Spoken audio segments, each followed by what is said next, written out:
Thank you, Eitan. Yeah, fascinating company again, because it's fintech, but yes, a startup and still behaving like a startup.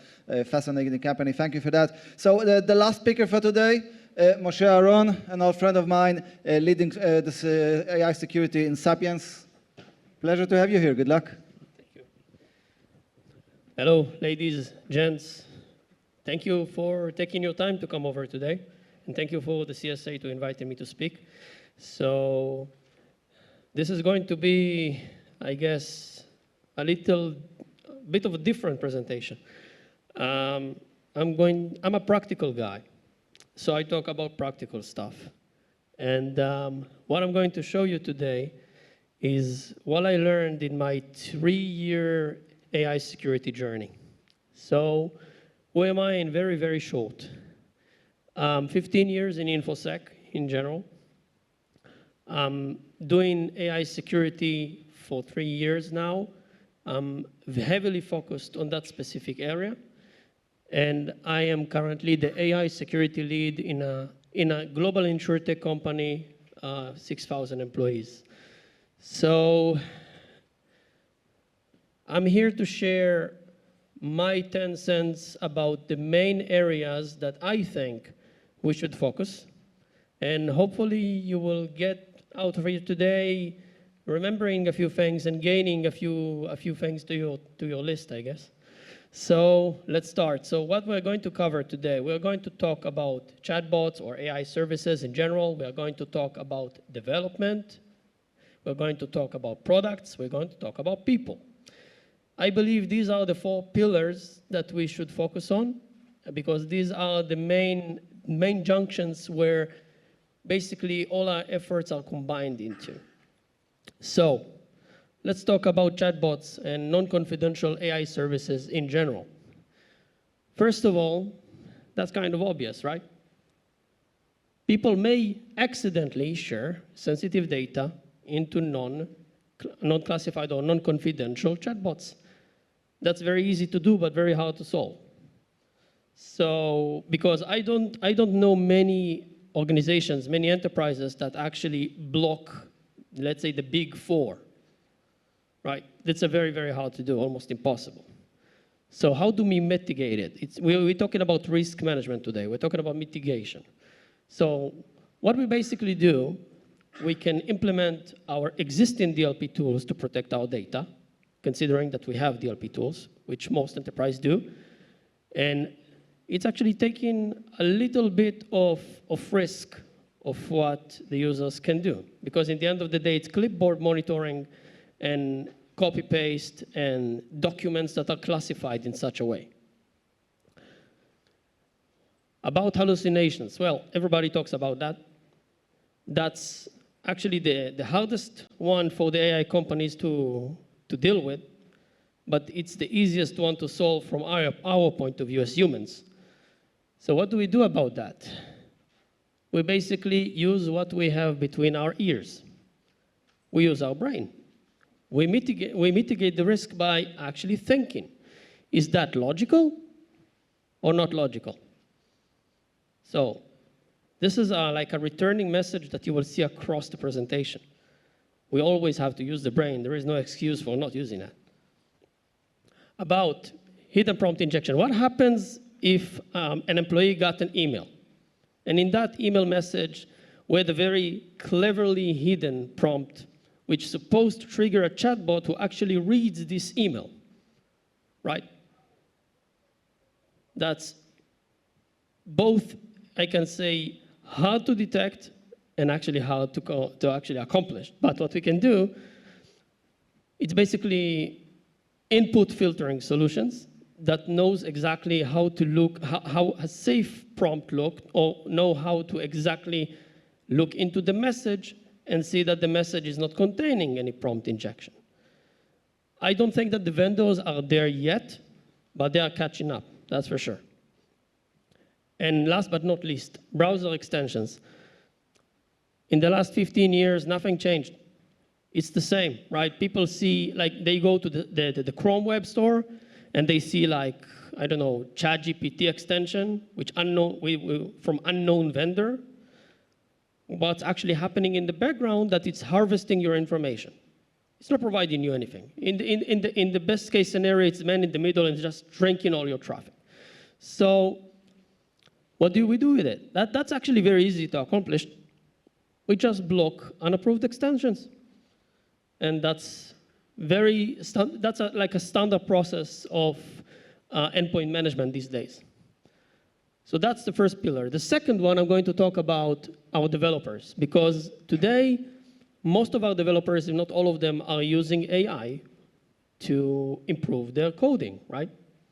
So how about developers using our own intellectual property, our own code, with a company which we don't have any data processing or data confidentiality agreement with, right? Our IP is out there. And once it's out, it's out. So how do we deal with it? Basically, we, as one of my previous colleagues said here, we need to have a process to review the approved coding tools, introduce them as part of our development, and use them as they intended to be used. Sometimes you even need to go to the level of the model itself and check if the model inside the coding tool is okay to use or not. AI-generated code may contain security vulnerabilities. That's actually very interesting. I saw just a few days ago a blog post from CrowdStrike about DeepSeek R1. When someone was talking to DeepSeek R1, and he was checking it from CrowdStrike, and once he was talking about the CCP, the Chinese Communist Party, apparently DeepSeek provided a code with 50% probability up for vulnerabilities. Like, it's increased the vulnerability probability in 50%. So it's not me, it's CrowdStrike, and it happened. So what do we do with it? Code scanning in the pipeline.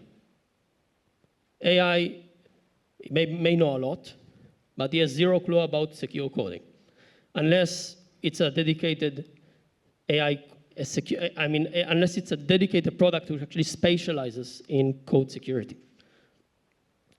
AI may include code with unknown licenses. That's another big problem. So how you deal with it? Because you can, if it's not your code or you are violating a license, what do you do with it? Basically, you set a process. That's very hard to do. That's not easy, but it's totally possible. You do set a process to evaluate open source, and you do follow it. You distribute and follow it, and you mitigate these licensing problems in the future. And last, in this pillar, developers may trust AI output without review. Blind trust. And again, we always validate. Like, they actually are senior developers, and they test in a junior developer code. That's exactly what they need to follow right here. Always use your brain.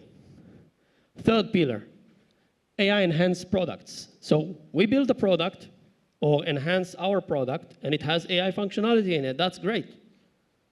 How we do this properly? So one of the problems that we may encounter is user input may manipulate the model. And that's a very common issue, actually. That's input validation right there.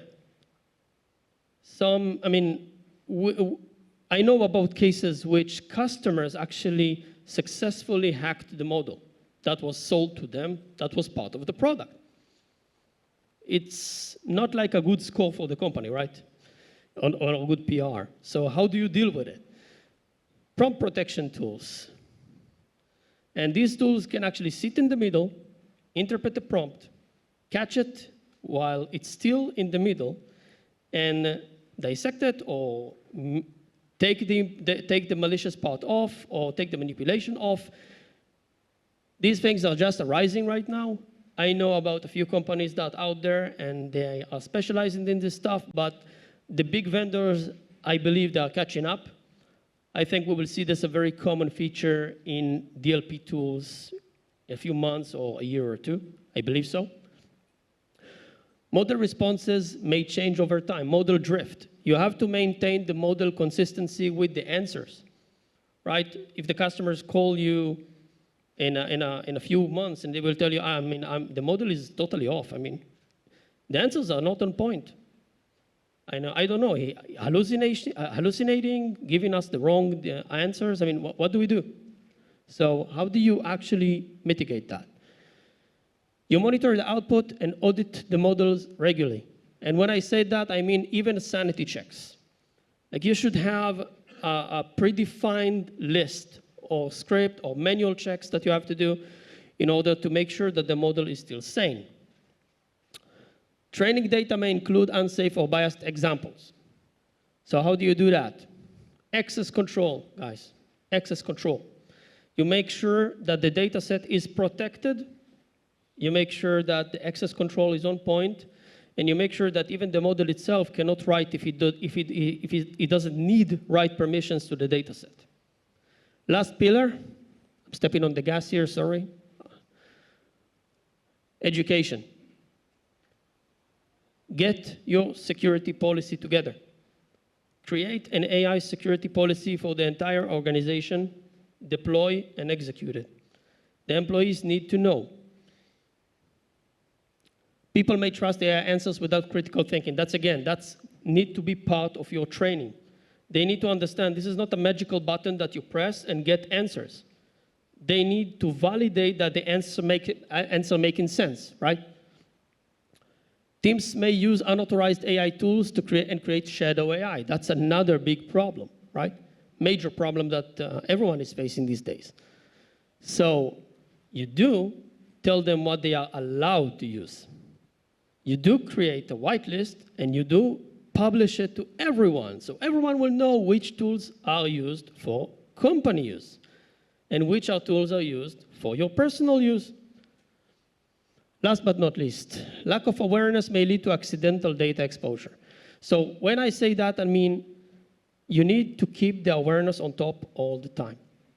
Don't get your feet out of the gas pedal. Always maintain a constant communication with your employees, even a very specific, very focused sessions with certain areas of the company around their own usage.